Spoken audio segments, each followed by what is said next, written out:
కేవలం 7,999 up to 10 kgs వరకు బరువు తగ్గి అధిక బరువు నుంచి వచ్చే ప్రధాన సమస్యలను దూరం చేసుకోండి.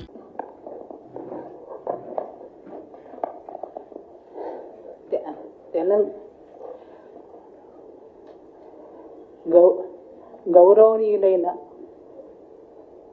తెలంగాణ ముఖ్యమంత్రి రేవంత్ రెడ్డి గారికి మరియు డిఐజీ సివి ఆనంద్ గారికి మా హృదయపూర్వక కృతజ్ఞతతో పాటు నమస్కారాలు తెలియజేస్తున్నాం.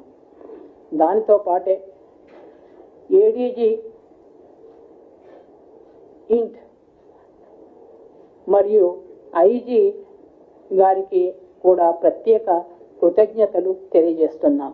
ఈ సందర్భంగా ప్రెస్ మిత్రులందరికీ మా హృదయపూర్వక వందనాలతో పాటు మేమందరము ఈ సందర్భంగా మెయిన్ స్ట్రీమ్లోకి వచ్చినందుకు మీరందరూ కూడా మాకు సహకరించాలనేది మా విజ్ఞప్తి చేస్తున్నాం. ఇది భారతదేశంలో పార్టీ నష్టాల కారణంగా డీకే, జార్ఖండ్, తెలంగాణ మిగతా ప్రాంతాలలో నష్టాలు చవి చూసినందున సాయుధ పోరాటం అనే ఏదైతే దారి ఉందో అది ప్రస్తుతము కష్టాలమయంగా కనిపిస్తున్నది. దాని కారణంగా తెలంగాణ సర్కారు కల్పించిన మెయిన్ స్ట్రీమ్లో భాగంగా అందులో ఉండే అనుకూలతల కారణంగా మేము మెయిన్ స్ట్రీమ్లో తెలంగాణ మెయిన్ స్ట్రీమ్లోకి కలవాలనేది మేము జార్ఖండ్లోని Mishri Bisra PB member CC member ఆధ్వర్యంలో వారి దగ్గర అనుమతిని ప్రాప్తించి వారి నుండి అనుమతిని పొంది మేము తెలంగాణ సర్కారు ముందు, తెలంగాణ పోలీసుల ముందు మేము మెయిన్ స్ట్రీమ్లో భాగంగా వెళ్తామనే విషయాన్ని తెలియజేశాము. వారు కూడా మాకు అనుమతించారు. మీరు మీ ఆలోచన ఎలాగున్నా మీరు వెళ్ళవచ్చు, దానికి ఎలాంటి అభ్యంతరము లేదు అనేది అక్కడి పీబీ మెంబరు మిశ్రి బిస్రా తన అభిప్రాయాన్ని తెలియజేశారు.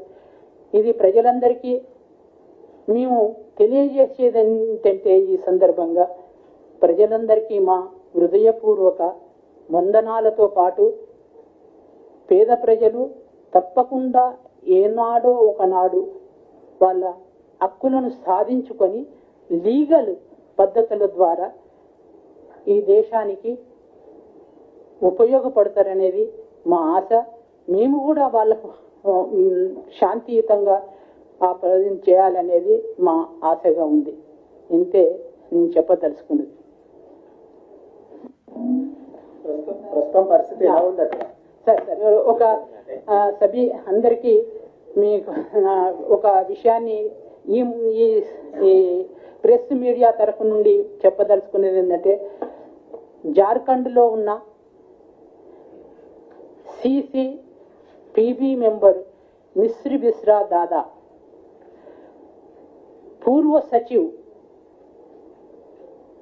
గణపతి గారికి మేము ఈ ప్రెస్ మూలకంగా తెలియజేసేది ఏంటంటే తెలంగాణ సర్కారు కల్పించిన అనేక సదుపాయాలు, దానితో పాటు దేశంలో ఉన్న పరిస్థితులు మనకు అనుకూలించని పరిస్థితుల కారణంగా వారు కూడా ఈ మెయిన్ స్ట్రీమ్లోకి వచ్చి చేరి తెలంగాణకు లో ప్రజలకి తెలంగాణ సర్కారుకి దగ్గర వచ్చి మెయిన్ స్ట్రీమ్లో కలవవలసిందిగా తెలియజేస్తున్నా. మీరు పోలిట్ బ్యూరోకి చెప్పొచ్చారని చెప్పారు కదా, పీబీకి ఇప్పుడు ఎవరున్నారు? పీబీకి సంబంధించిన వ్యక్తులు ఎవరు ఇప్పుడు? ఇది పీబీ మిశ్రి బిస్రా అనే కామ్రేడు ఇప్పటికీ పీబీగా కొనసాగుతున్నాడు జార్ఖండ్లో. మిశ్రి బిస్రా ఏది జార్ఖండ్లో బీజేఎస్ఎఫ్